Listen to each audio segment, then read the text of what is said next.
Tem um outro destaque. Indignados com a falta de definição sobre as emendas parlamentares, deputados ameaçam retalhar o governo e falam em não votar a lei que autoriza os gastos do Planalto no próximo ano. Essa estratégia de integrantes da Comissão Mista de Orçamento é vista por especialistas como suicida, já que deixaria o Executivo completamente travado. No entanto, parlamentares veem a medida como a principal moeda de troca para garantir que o Judiciário libere os recursos destinados à base eleitoral de cada político. Na avaliação dos deputados, o governo teria se aliado à Justiça Federal e feito uma tabela para frear a liberação das emendas. Com isso, impedir a votação da Lei de Diretrizes Orçamentárias representaria uma humilhação para o governo. Chamar os nossos comentaristas, Luiz Felipe Dávila. Dávila, deputados ameaçando deixar o governo sem dinheiro em 2025. É um dispositivo que seria muito inusitado, né? Mas muitos duvidam se os deputados iriam avançar com isso, né? É uma velha chantagem de sempre, né? No parlamento brasileiro, você não tem, como nos Estados Unidos, que tem um orçamento impositivo, e o Congresso americano tem a capacidade de fazer o que chama do shutdown, derrubar o governo, não pagar nada e ter que mandar funcionário embora para casa porque não tem como pagar. No Brasil, a gente não tem isso, não tem esse orçamento impositivo. Então, é uma questão mesmo aí de negociação. Agora, acabou de ser publicado um estudo, Caniato, que vale a pena nós aprofundarmos, do Marcos Mendes, que é um dos maiores especialistas em conta pública, professor do INSPER, e do Hélio Tolini, que foi, inclusive, do Orçamento da Nação.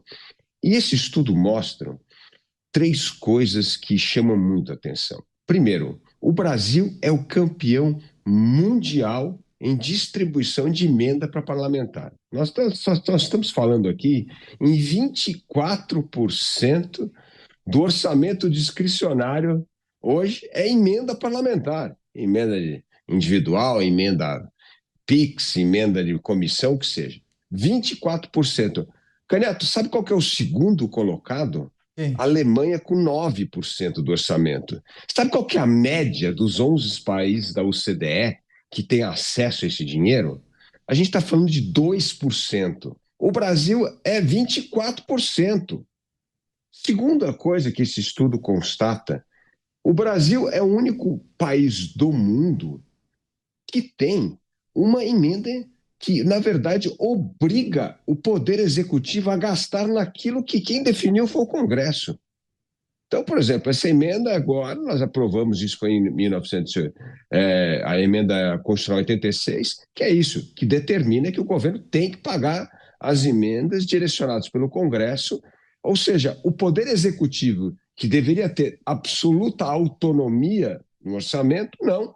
Tem uma parte importante, a gente está falando de 24% do gasto discricionário, quem vai direcionar não é o Poder Executivo com as prioridades da nação do que ele foi eleito, vai ser o Congresso Nacional. Então, e por último, mostra que essa execução da meta orçamentária é algo que é único exclusivamente em outros países do Poder Executivo. Então, o que isso mostra, Caniato? Mostra que o Brasil já é um país parlamentarista.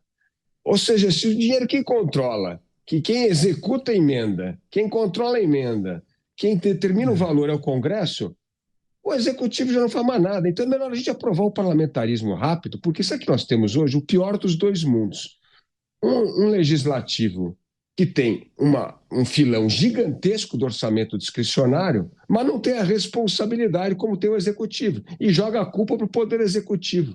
Então hoje nós temos a pior combinação. Um Poder Executivo cada vez manda menos no orçamento discricionário, cada vez mais tem que cumprir ordem do Legislativo, e depois, quando tem problema no orçamento, quem sobra com o problema no colo é o Poder Executivo. Então, está na hora do Brasil aprovar o parlamentarismo, porque nós precisamos ter a concentração do poder de liberar o orçamento, executar o orçamento, naqueles que aprovam o orçamento, porque senão nós vamos fomentar a irresponsabilidade política, que é o que vigora no Brasil hoje. Programa Os Pingos nos Is, a notícia em destaque: os deputados ameaçam não votar a lei que autoriza os gastos para o Poder Executivo, para a presidência da República no ano de 2025. O impasse sobre as emendas. Você, Roberto Mota, o que a gente precisa considerar? Vai ser um ano de 2025 com emoção, né, Mota? Sempre é, Caniato. Agora, talvez eu não tenha entendido direito aqui essa notícia. Me ajudem aqui. Porque, segundo a regra que eu entendo que está valendo agora, mesmo que os deputados tomem essa decisão de cortar as verbas, nada impede que alguém entre na justiça e um tribunal reverta essa decisão e autorize as verbas. Não é essa a regra que está valendo agora? Qualquer coisa que o Congresso faça pode ser desfeita judicialmente. E qualquer coisa que o Congresso não faça, muitas vezes, porque não quis mesmo fazer, pode então ser feita via judicial. Não foi essa regra que valeu para o marco temporal, a liberação dos 40 gramas de maconha, as saidinhas, o fechamento dos manicômios e tantos outros casos que não dá nem tempo de listar aqui. Olha, me corrijam se eu estiver enganado, por favor.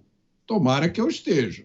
Claro que a gente vai seguir monitorando essas movimentações, qualquer novidade aqui na Jovem Pan em primeira mão.